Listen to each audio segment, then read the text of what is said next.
Hoy iniciamos una nueva sección, una mesa que haremos el primer lunes de cada mes, martes en esta única ocasión, con directores de análisis y economistas en jefe de instituciones financieras para revisar y analizar la agenda de los mercados. Me da mucho gusto presentar a Gabriel Casillas, economista en jefe de Banorte, a la izquierda. Gabriel, bienvenido. Muchas gracias, Víctor, un gusto.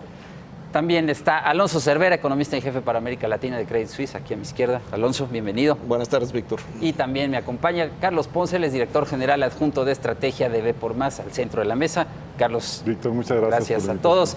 Pues había varios temas en la agenda, pero sin duda el que nos debe ocupar para abrir la discusión, el análisis, es lo que ha pasado en los últimos días.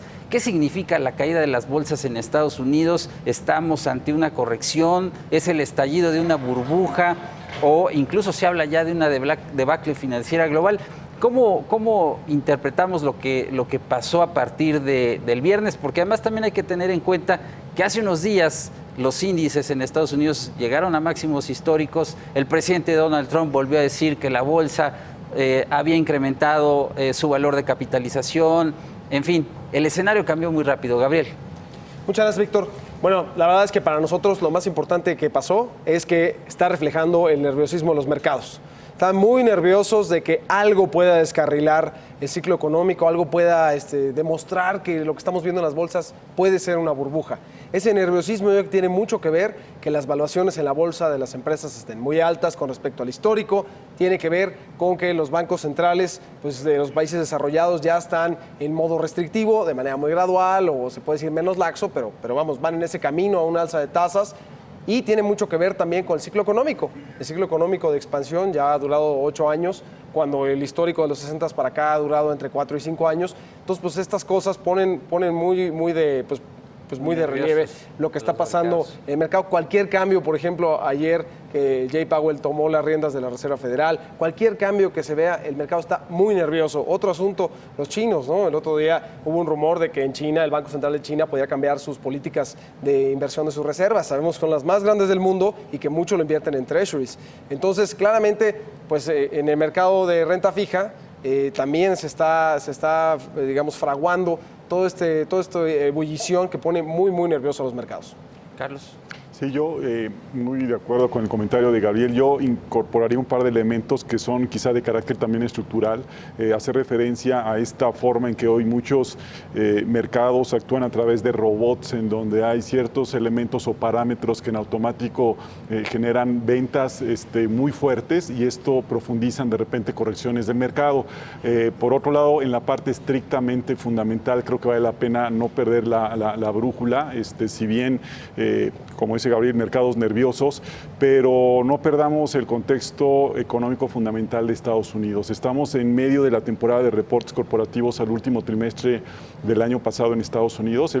Las estimaciones de crecimiento en las utilidades del índice Standard & Poor's 500 apuntaban a un crecimiento del 10.5%, y hasta el viernes de la semana pasada, habiendo reportado cerca del 50% de esta muestra de compañías, los crecimientos eran cercanos al 15%, es decir, están siendo o se está, traduciendo el buen contexto de Estados Unidos económico en estos números, y no perdamos de vista que estas iniciativas como la reforma fiscal en Estados Unidos suceden en un contexto en donde la economía de Estados Unidos no está mal, o sea, de hecho la incentivan un poco más. Entonces, claro, mucha atención, y termino rápidamente viendo hacia adelante. En esta misma variable de resultados de Estados Unidos para este año que inicia, se espera que el crecimiento a nivel trimestre de cada uno de los 4 siguientes no sea menos de un crecimiento del 10.5% en las utilidades netas promedio de las empresas, sin considerar el potencial impacto de la reforma fiscal, Víctor. Alonso, ¿hay razones para estar preocupados? Bueno, hay razones porque hay muchas fuentes de incertidumbre al inicio de este año. Sin embargo, nosotros en Credit Suisse vemos que este fue como un tope en el camino. Nosotros no creemos que es el inicio de un punto de inflexión. No estamos recomendando que los inversionistas se apaniquen y salgan a vender. De hecho, nosotros creemos que la gente que tenga utilidades, que tenga efectivo, las puede empezar a poner a trabajar en la bolsa, y lo vemos como un movimiento que estuvo tal vez magnificado por los robots, por esta inteligencia artificial, pero no estamos preocupados ni estamos alarmados. Ahora, también lo que llamó la atención es que, a pesar de la magnitud de la caída, el peso mexicano se mostró resistente, ¿no? No cayó como hubiera reaccionado en otros episodios de volatilidad. Bueno, yo creo que ayudó que ayer el mercado aquí en México estuvo cerrado. Entonces el feriado tal vez amortiguó un poco la caída que pudimos haber visto en el peso. Hoy el peso operó relativamente bien, si bien las bolsas abrieron débiles en la mañana, el peso no se debilitó tanto y al final del día se recuperó. Pero también hay que recordar que hasta finales de la semana pasada el peso estaba operando por niveles de 18.35. Ayer ya estaba en 18.80. Entonces sí fue un movimiento considerable, pero otra vez, con respecto al movimiento de ayer, que fue muy brusco, creo que el peso se pudo haber depreciado más si no hubiera sido porque los mercados locales estaban cerrados. Quizás más ordenado el movimiento del tipo de cambio, Gabriel. Pues mira, yo aquí coincido totalmente con Alonso. Lo único que agregaría es que yo creo que el apuntalamiento que le ha dado el Banco de México subiendo tasas al tipo de cambio sí ayuda muchísimo. O sea, no es lo mismo irse corto en el peso, ¿no? Como pasaba cuando las tasas estaban a 3% antes de diciembre de 2015, a hoy que están a 7,25% y además con los mercados esperando una alza de tasas esta semana y más alzas de tasa probablemente. Entonces, en ese sentido, yo creo que el apuntalamiento que le da el Banco de México al tipo de cambio ayuda mucho a que no sea como en 2016, que con el Brexit, aunque no tuviéramos mucho que ver con Reino Unido, pues de repente tuvimos unos movimientos tremendos, ¿no? Sí, yo creo que muy importante la labor del Banco de México apuntalando el tipo de cambio. Creo que el mercado está apuntando en la dirección que comenta Gabriel. El jueves tenemos la primera decisión de política monetaria de Banco de México en el año, con la primera mujer en la Junta de Gobierno, junta completa, y creo que el mercado está anticipando que habrá un alza de tasas. Habrá una por lo menos, porque también el mercado te lee que incluso pudiera haber algunas mayores, Víctor, y no solo eso, y también lo comentaba ya Gabriel, mucha atención con el diferencial de tasa de interés que tienes hoy, ¿no? O sea, la moneda local hacia el inversionista internacional pues te ofrece una tasa de más de 7% contra tasas en Estados Unidos arriba del 2%, o sea, hacía tiempo que no veías este diferencial, y si bien al inicio de este proceso de alza de tasa de interés ya de hace un par de años aparentemente no tenías tanto impacto en nuestra moneda, pues ya con el diferencial que tienes hoy, pues sin duda los inversionistas actúan en consecuencia, ¿no? O sea, un diferencial bien importante. El mercado está descontando este escenario de alza en la tasa, Alonso, con todo y que pues tuvimos un buen dato de inflación a la primera quincena de enero, fue un dato que mejoró la expectativa del mercado.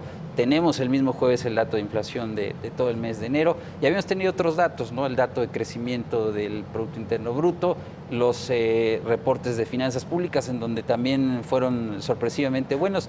Yo te pregunto, ¿hay razones para empezar a cambiar la perspectiva económica del país para 2018? Yo creo que todavía no, yo creo que es temprano. Si bien el dato de inflación a la primera quincena de enero fue bueno, yo creo que faltan muchas otras quincenas por ver en lo que resta de este año, 23 quincenas más. Y yo creo que las cifras de finanzas públicas estuvieron bien al cierre del 2017. Yo no anticipo un deterioro en 2018, creo que Hacienda está en muy buenas manos. Entonces, nuestro escenario central para la economía mexicana en 2018 no ha cambiado en lo que llevamos de este año. Anticipamos un crecimiento de 2.3% del PIB en términos reales, inflación al cierre de año 4,5%, algunas alzas de tasas, una o más en la primera parte de este año, y ya veremos qué pasa en la segunda mitad del año, dependiendo en buena parte del Tratado de Libre Comercio y de las elecciones. Esos son los temas, Gabriel, ¿no? A corto plazo, la negociación del TLC sigue siendo un factor de incertidumbre, y en la medida que nos acerquemos a julio, también el mercado le va a ir poniendo atención al tema electoral, ¿no? Veía la encuesta que publicó El Financiero, vamos a tener el reporte más adelante, en donde confirma de alguna manera las tendencias electorales. Digo, es una fotografía al momento, pero el mercado estará siempre atento a eso. Sin duda. Aquí me gustaría comentar tres cosas, agregando lo que ya comentaba Alonso. Nosotros también estamos muy optimistas crecimiento, quizá un poquito más. Nosotros tenemos 2.5% de crecimiento. Las tres fuentes: uno, pensamos que este año pues, el crecimiento global está siendo más vigoroso, ¿no? Y además más sincronizado todavía. Si vemos el número de economías en recesión de los países miembros del Fondo Monetario, solo son 3 economías las que están en recesión, una de ellas Venezuela, por cierto. Yo creo que vale la pena mencionar eso. Dos, que pensamos que la producción petrolera este año no le va a contribuir del lado negativo al PIB, viene contribuyendo al lado negativo, como tú lo has puesto en algunas ocasiones, desde el 2006. Entonces, esto, pues, si no nos va a quitar, aunque no sume, al menos eso va a hacer que la tasa sea mayor. Y tercer punto, el gasto electoral, sin poner en peligro las finanzas públicas, como bien lo comentaba Alonso. En ese sentido, los otros temas, sin duda, elecciones, sin duda, el tema de Tratado de Comercio, aunque bueno, como hemos visto desde el 11 de enero en esta entrevista que le hizo Wall Street Journal a Donald Trump, presidente Trump, como que el mercado le quedó muy claro que esto se va a patear hasta después de las elecciones. Vamos a ver si el presidente Trump aguanta no tuitear o no decir algo malo en contra del TLC de aquí a esas fechas, pero efectivamente mientras más nos acerquemos a julio eso va a pasar. Y el tercer tema muy rápido es el tema de tipo de cambio, ¿no? Hemos visto que en elecciones muy competidas en el pasado, en países emergentes, el mercado le pone mucha atención o empieza a expresar lo que piensa del tema electoral en los activos financieros 3 o 4 meses antes. Entonces yo creo que el tipo de cambio, no, para mi gusto, no trae nada de la elección y lo vamos a empezar a ver en abril o mayo, donde probablemente veamos una depreciación importante del peso. Carlos. Mira, agregando un poco más a las estimaciones que son muy similares también en B por más, en el tema del mercado accionario pasa algo parecido, por lo menos la historia nos deja ver algo muy parecido en términos de comportamiento y que es una marcada precaución muy cerca del proceso electoral.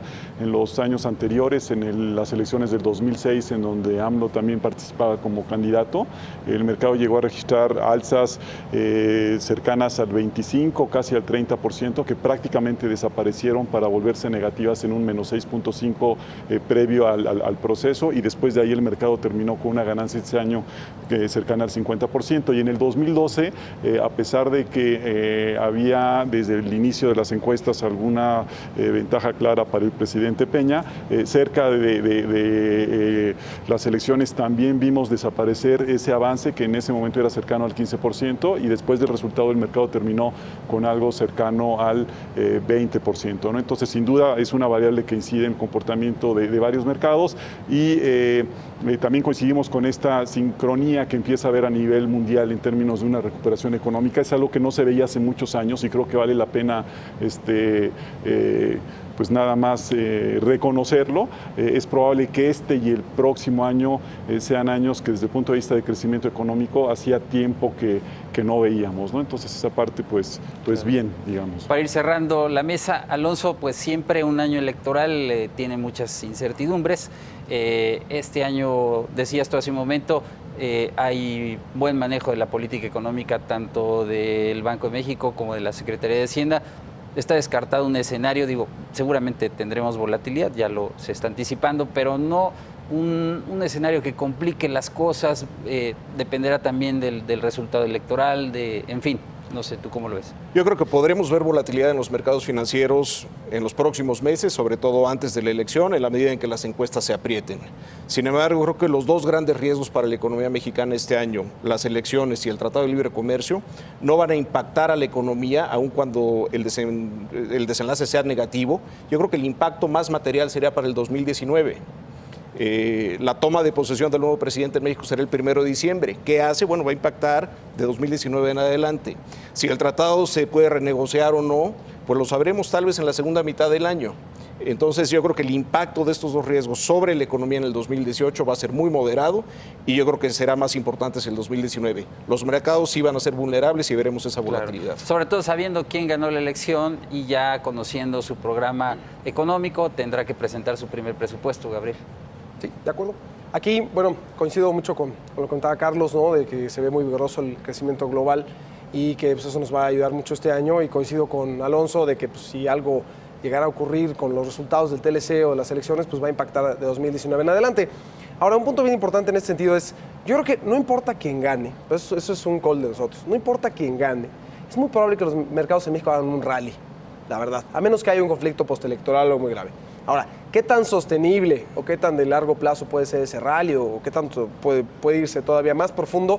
Pues va a depender mucho, no de quién ganó, sino de quién ganó, ¿no? El presidente electo sigue proponiendo las propuestas o no las sigue proponiendo que estuvo comentando durante las campañas. Entonces eso va a ser la clave.